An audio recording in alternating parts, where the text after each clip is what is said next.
Game over. Guess what? It's overtime. Man, with writing like that, how could this fucking movie fail?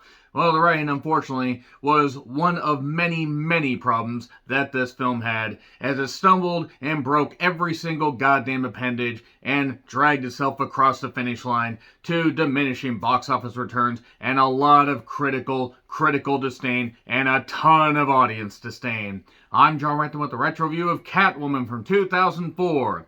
So Halle Berry won an Oscar for Monsters Ball the year prior, or a couple of years prior, and then won a Razzie for this. So that's a nice 1-2 punch. She took it in stride, which she might as well have, because in all honesty, this movie was a fucking doomed venture. An origin story on Catwoman is not the worst thing in the world, and this was one of, if not the worst superhero movie of the modern era, till fucking Morbius came around. The special effects in this could be forgiven for the fact, okay, they just slopped this goddamn thing out, even though it came out in 2004 and the special effects could barely pass for the early 90s.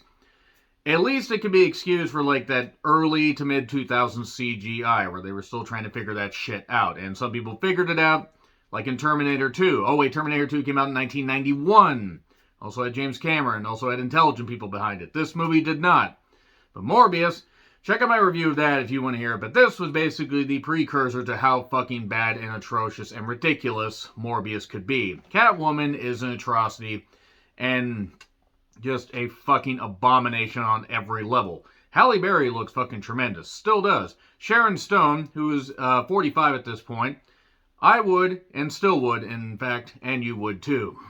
This was directed by a man named Pitoff. I have no goddamn idea. He only directed one other movie, that was any kind of wide release. And then he did this, and since then he hasn't really done much of anything, at least as far as directorial stuff. And given the state of this movie, it's not hard to understand why. So, written by 3 different people. 3 fucking people wrote this. John Rogers, not of the 24th and a half century, did The Core and Transformers. The Transformers really should have been the mashup that nobody fucking wanted. The Core, I should retro review that at some point because I hate myself a lot apparently. Michael Ferris, Bueller, and John Brancato, who did movies such as, let's see, checks notes, The Game, The Net, and T3. It's pretty bad that T3 was probably the best of those 3, ironically. So yes, Halle Berry, Sharon Stone, Benjamin Bratt, who was fresh off of being in Law & Order, or maybe still was. They did a lot of seasons of Law & Order, to the point that I forgot that some cast members were even part of it. And Lambert Wilson, who was the French guy in the Matrix sequels, and then also Frances Conroy. She's got a great big Conroy. It's a beautiful sight.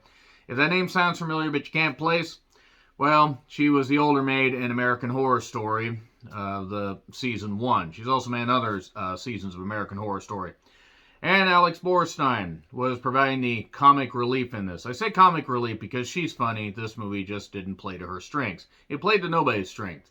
This was weak-willed and ridiculous, and one of the opening line, it all started on the day that I died, but the day that I died was also the day that I started to live.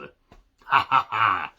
So yeah, we get the little origin stuff of cats throughout history, cat mummies and cats throughout history, solving DuckTales, woohoo. So basically, we have Patience Phillips, who becomes Catwoman, and she becomes Catwoman after discovering that this company she works for, headed by Sharon Stone's character, Laurel, and her husband, George, it's Hadara, or Hadare. And depending on who you talk to, you can figure out how to pronounce it. But they have a line of beauty care products, including one called Bewline, that basically is straight out of the Umbrella Corporation, playbook, where if you keep using it, you're fine. You stop using it, and you basically rot away. Some side effects may occur. But of course, it's not for evil purposes. How dare anybody think that? But yes, Patience Phillips is just... She's just a mild-mannered art student turned office worker that just really, really, really wants to do well. She meets a cop while trying to rescue a cat. I don't know why she thought standing on a portable AC unit was a good idea. I also don't know why there was a cat on a motorcycle. How do cats ride motorcycles when they don't have opposable thumbs? She ends up falling for Benjamin Bratt's character, Tom, the cop here. Nobody is good in this movie. Everybody had to have known that this is fucking bullshit and just fucking ridiculous. He greets her at work, and then a little bit later she tries to take her art plans or this new concept design, but then she finds out that, oh no, Meowleil has all these, side effects, skin issues, and headaches and nausea like her friend is having because she keeps using them. And as long as you keep using the shit, you're fine. Yeah, okay, so it's basically like crack for beauty skin people. The CGI is absolutely fucking abysmal. Like, I think the CGI in Scooby-Doo is better, and this was $100 million spent on this. The Scooby-Doo movie maybe had 30. $100 million spent on this, and the studio execs thought, hey, we're just going to look at this, and yeah, okay, those special effects couldn't pass for the early 90s. Fuck it. People will watch it, we'll get tons of money. $82 million worldwide. Now, I am no math major, because I don't know much about math, nor do I know much about Steiner math, taking that 141 2/3% chance, and you have that much of a chance of beating me at sacrifice. Moving on from that, since non-wrestling fans have no fucking idea what I'm talking about, basically, this movie did not do very well, and did not exactly help, the DC universe grow. To be fair, Marvel had their early stumbling blocks as well. They breathe new life in her, and she develops cat issues like loving catnip and tuna and shiny things and hissing at dogs. And whew! Then Ophelia, you're breaking my heart. You're driving me crazy, baby. Ophelia, or it's an Opheliac. Emily Autumn fans, all three of you that are still out there, will absolutely love that. And she tells off her boss at her job. She gets fired. She suddenly becomes a thief. She has this leather outfit that her friend gave her, Alex Bornstein's character, and gave her that, and she decides to cut it all up and basically become this anti-villain and rob and steal this jewelry seemingly to keep her penthouse suite or whatever fucking loft apartment she has. And she blows off this date accidentally with Benjamin Bratt's character, so she decides to make it up to him by bringing him coffee while he's talking to students at a school. And then they play one-on-one basketball, and it's practically like erotic basketball right there, where he's trying to put something in the hoop. Why were they doing this in front of children? What the fuck is happening? Oh yeah, she ends up going and doing robberies, and she already has a costume, and she already has villainous quips, or anti-hero quips, or whatever. She already has this stuff. All this happens pretty goddamn quickly. The movie is maybe 97 minutes tops, and really just crams a whole lot of stuff, and none of it good, into its running time. She's just looking around the next day or whatever, wondering what the hell's happening or whatever. Wait, it's like, these are not my beautiful jewels. This is my beautiful house. How did these jewels get here? My God, what have I done? And as the days go by, she continues to wonder why these things are going. I'm going to continue to shoehorn that goddamn song reference into every review because it's fun.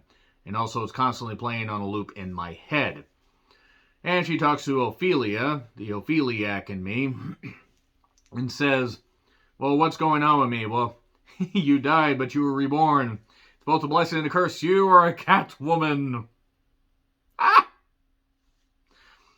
So anyway, then she decides to do some parkour jumping on the roof and everything that's straight out of a PlayStation 2 game. And not even a good licensed PlayStation 2 game. I cannot overstate just how bafflingly bad these special effects are.